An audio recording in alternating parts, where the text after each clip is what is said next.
Bismillahirrahmanirrahim. Assalamualaikum warahmatullahi wabarakatuh.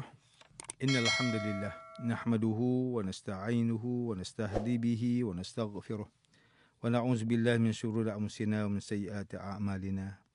Man yahdihillahu fala mudilla lahu wa man yudlil fala hadiya lahu. Asyhadu an la ilaha illallah wahdahu la syarika lahu wa asyhadu anna Muhammadan 'abduhu wa rasuluh. Allahumma shalli wa sallim ala sayyidina Muhammad wa ala alihi wa ashabihi wattabi'in wa man tabi'ahum bi ihsanin ila yaumiddin. A'udzu billahi minasyaitonir rajim. Ya ayyuhalladzina amanu taqullaha haqqa tuqatih wa la tamutunna illa wa antum muslimun. Amma ba'd. Yang berusaha Tuan Haji Ahmad Nazri Muhammad Yusof selaku penerbit rancangan tafsir Al-Quran dan seterusnya sidang pendengar yang dirahmati Allah Subhanahu wa taala. Alhamdulillah, pertamanya malah kita bersama-sama merafakkan setinggi kesyukuran kehadrat Allah Subhanahu wa taala di atas segala nikmat kurniaan dan rezekinya yang tidak ternilai. Selawat dan salam ke atas junjungan besar Nabi Muhammad sallallahu alaihi wasallam, ahli keluarga baginda dan para sahabatnya yang tercinta. Tuan-tuan, puan-puan, para pendengar yang dimuliakan, pada hari ini kita akan menyambung kembali rancangan tafsir Al-Quran bagi siri ke-62 insya-Allah. Pada kali ini kita akan membincangkan mengenai pentafsiran ayat ke-90 dan 92 surah Yunus. A'udzubillahi minasyaitonirrajim. Bismillahirrahmanirrahim. وجاوزنا ببني إسرائيل البحر فأتبعهم فرعون وجنوده بغيا وعدوا حتى إذا أدركه الغرق قال آمنت أنه لا إله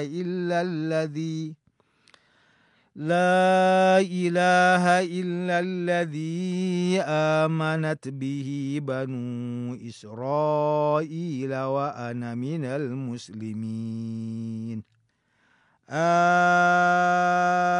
الآن وقد عصيت قبل وكنت من المفسدين فاليوم ننجيك ببدنك لتكون لمن خلفك آية وإن كثيرا من الناس عن آياتنا لغافلون. Dan kami bawakan Bani Israel ke seberang Laut Merah. Lalu dikejar oleh Fir'aun dan tenteranya dengan tujuan melakukan kezaliman dan pencerobohan. Sehingga apabila Fir'aun hampir tenggelam, berkatalah ia pada saat yang genting itu, aku percaya bahawa tiada Tuhan melainkan yang dipercayai oleh Bani Israel. Dan aku adalah dari orang yang berserah diri menurut perintah. Adakah sekarang baharu engkau beriman? Padahal sesungguhnya engkau dari dahulu telah kufur derhaka dan engkau telah pun menjadi dari orang yang melakukan kerosakan.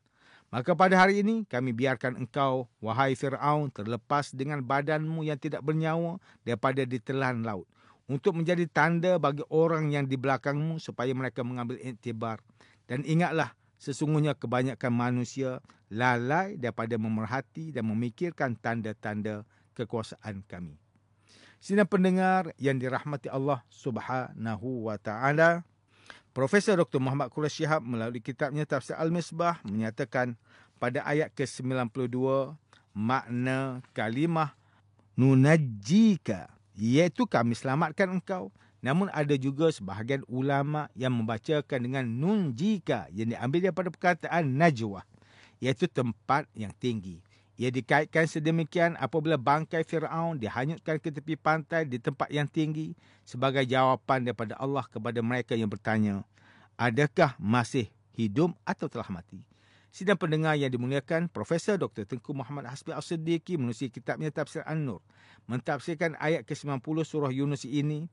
Allah berkehendak untuk membebaskan Bani Israel dari kekejaman Fir'aun dengan mengutus Nabi Musa AS, lalu berita kehadiran Nabi itu telah sampai kepada Fir'aun, lalu memerintahkan tenteranya mengejar Bani Israel. Setelah menyedari Fir'aun sedang mengejar, mereka memberitahu Nabi Musa, wahai Musa, Fir'aun telah berada di belakang kita, padahal sekarang kita sedang menghadap ke arah laut. Apakah yang mesti kita lakukan? Ketika itu Allah Subhanahu wa taala mewahyukan kepada Nabi Musa, wahai Musa, pukullah air laut itu dengan tongkatmu. Maka terbelahlah air laut sebesar gunung dan menyeberanglah mereka melalui jalan yang air lautnya terbelah membentuk jalan sehingga selamatlah mereka di tanah seberang dengan inayah dan penjagaan Allah Subhanahu Wa Taala. Melihat hal tersebut, Firaun serta para askarnya segera menyeberangi laut untuk mengejar Bani Israel. Namun pada ketika itu air laut tersebut kembali seperti keadaan asalnya dan karamlah Firaun dan para askarnya di dalam laut. Lantas Firaun berkata, "Aku beriman kepada Allah, sesungguhnya tidak ada Tuhan melainkan Tuhan yang diimani oleh Bani Israel, dan aku sekarang adalah seorang yang tunduk patuh di bawah perintahnya menjadi orang Islam." Pada ayat ke-91 menceritakan ketika itu ada orang berkata kepada Firaun, "Apakah kamu sekarang mengakui bahawa Allah itu yang mesti disembah, padahal kamu telah menderhakainya sebelum kamu tertimpa bencana?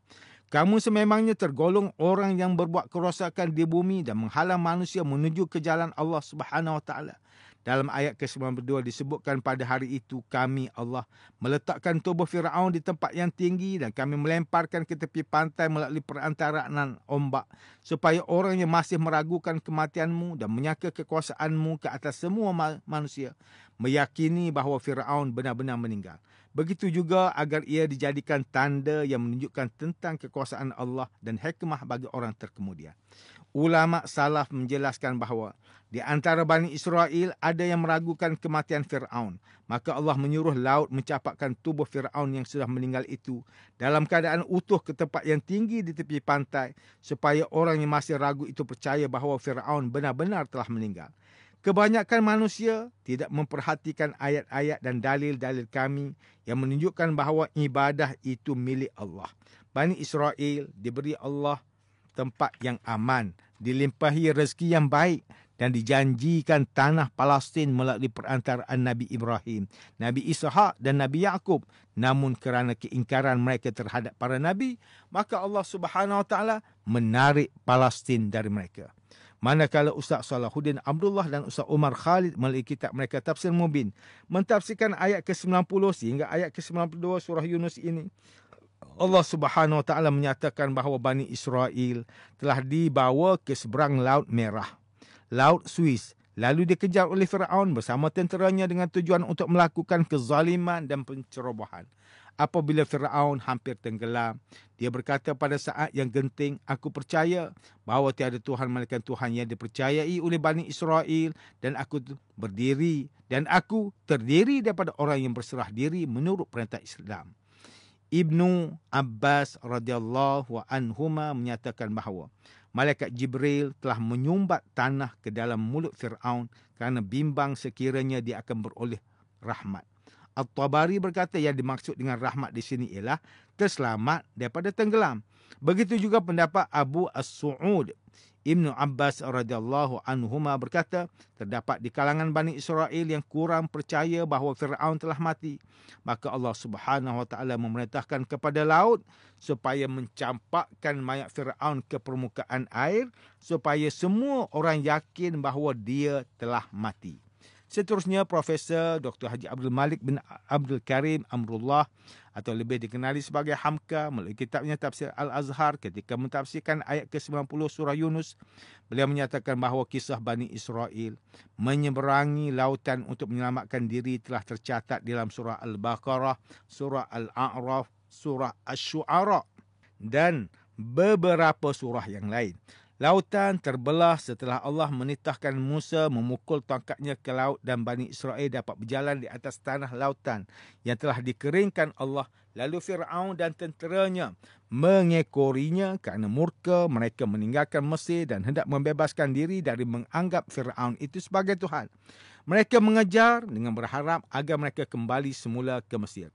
Jalan lautan itu sengaja dibentangkan oleh Allah kepada Bani Israel. Lalu di atas jalan itu pula Firaun dan tenteranya turun menyeberangi. Akan tetapi setelah Bani Israel sampai di seberang dan Firaun serta tenteranya sedang berada di tengah-tengah lautan, lalu yang telah terbelah itu kembali bertaut sehingga tenggelamlah Firaun dan para tenteranya. Setelah Firaun hampir tenggelam di telan lautan dan merasakan memang tidak lagi dapat melepaskan diri daripada bahaya itu, lalu berkata, percayai aku bahawasanya memang tidak ada Allah, melainkan Allah yang telah dipercayai oleh Bani Israel. Dia terpaksa mengucap sedemikian kerana berharap dia masih boleh diselamatkan oleh Allah. Namun setelah istananya jauh dari matanya, maut telah berkunjung tiba.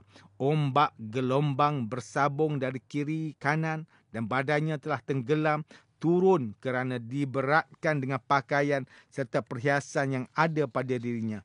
Dia yakin yang dia akan mati. Di saat itulah dia mengaku bahawa yang lebih kuat, yang lebih berkuasa ialah Allah yang dipercayai oleh Bani Israel. Maka pada saat itu jua dia berkata, dan adalah aku ini dari orang yang menyerah diri. Pada ayat ke-91 Allah Subhanahu Wa Taala menempelak mereka bertanya, mengapa baru sekarang mengaku menyerah kepada Allah? Padahal engkau telah menderhakai Allah sejak dahulu lagi. Setelah pelbagai kerosakan yang telah engkau lakukan, Nabi Allah Musa telah dihina. Umat yang beriman kepada Allah ditindas. Jadi apakah artinya menyerah diri pada saat hukum Allah telah berlaku? Ahli tafsir telah menyatakan pelbagai tafsiran bagi ayat ke-91 ini. Sebahagiannya mengatakan firman Allah sendiri disampaikan oleh Jibril ketika Firaun diambang kematian. Sebahagian mufassir pula mengatakan ia suara hati Firaun sendiri yang insaf bahawa taubatnya tidak diterima Allah. Pada ayat ke-92, beberapa hari kemudian, setelah ditenggelamkan di laut, perut mereka menjadi kembung, kemudian mayat mereka terapung di tepi pantai. Sebelum bangkai-bangkai itu bergelimpangan di tepi pantai, kata ahli-ahli tafsir, timbullah keraguan dalam kalangan Bani Israel. Adakah Firaun itu tenggelam atau masih selamat? Maka atas kehendak Allah, bangkai Firaun dihanyutkan di tepi pantai agar menjadi tanda peringatan bagi orang yang datang setelahnya. Kisah perjuangan Nabi Musa AS membebaskan Bani Israel daripada terus ditindas Firaun telah diabadikan di dalam Al-Quran. Kata sebahagian ahli penyelidik, setelah bangkai Firaun dipungut dari tepi laut, ia segera dijadikan mumia dan telah dibina kawasan perkuburan menurut adat istiadat raja-raja Mesir pada zaman perbekala. Sidang pendengar yang dirahmati Allah, demikianlah tafsir bagi ayat ke-90 sehingga ayat ke-92 surah Yunus. Menurut pentafsiran oleh para ulama, kesimpulannya ayat ini menjelaskan azab yang akan menimpa Firaun dan pengikutnya. Allah Subhanahu Wa Taala menyelamatkan Bani Israel ketika mereka melintasi Laut Merah. Kemudian Firaun dan bala tenteranya mengekori mereka bertujuan untuk menzalimi dan menindas mereka. Ketika Firaun hampir mati tenggelam, dia memberi kesaksian bahawa dia beriman. Namun dalam ayat ini dibalas dengan keras, mengapa sekarang baru mahu beriman sedangkan dia telah derhaka sekian lama. Sikap sombong dan angkuh terhadap Allah Subhanahu Wa Taala yang ditunjukkan oleh Firaun dan para pengikut akhirnya memakan diri. Di dalam hadis yang diriwayatkan daripada Abdullah bin Mas'ud radhiyallahu anhu, Rasulullah sallallahu alaihi wasallam bersabda, sesungguhnya Allah itu indah dan menyukai keindahan. Sombong adalah menolak kebenaran dan meremehkan orang lain. Hadis riwayat Muslim. Imam An-Nawawi rahimahullah berkata, hadis ini berkait larangan menyombongkan diri kepada manusia, merendahkan mereka serta menolak kebenaran yang datang. Sidang pendengar yang dimuliakan oleh Allah Subhanahu Wa Taala, antara pengajaran yang boleh kita ambil daripada tafsir ayat ke-90 sehingga ayat ke-92 surah Yunus ini ialah, pertama, di antara sifat tercela yang harus kita jauhi dari diri kita adalah sifat sombong. Inilah sifat yang akan mengundang kebencian manusia dan yang lebih berat adalah mengundang kemurkaan Allah Ta'ala. Kedua, orang yang sombong adalah seburuk-buruk makhluk di sisi Allah dan mereka akan dikumpulkan kelak pada hari kiamat dengan membawa kerendahan dan kehinaan pada wajah-wajah mereka. Ini berdasarkan firman Allah dalam surah Az-Zumar ayat ke-60. Ketiga, sebagai manusia pasti pernah melakukan kesilapan. Tidak semua kesilapan itu adalah buruk, kerana daripada kesilapan itulah kita boleh belajar membaiki diri sendiri. Jika terdetik di hati untuk berubah dan berhijrah, maka sahutlah seruan tersebut.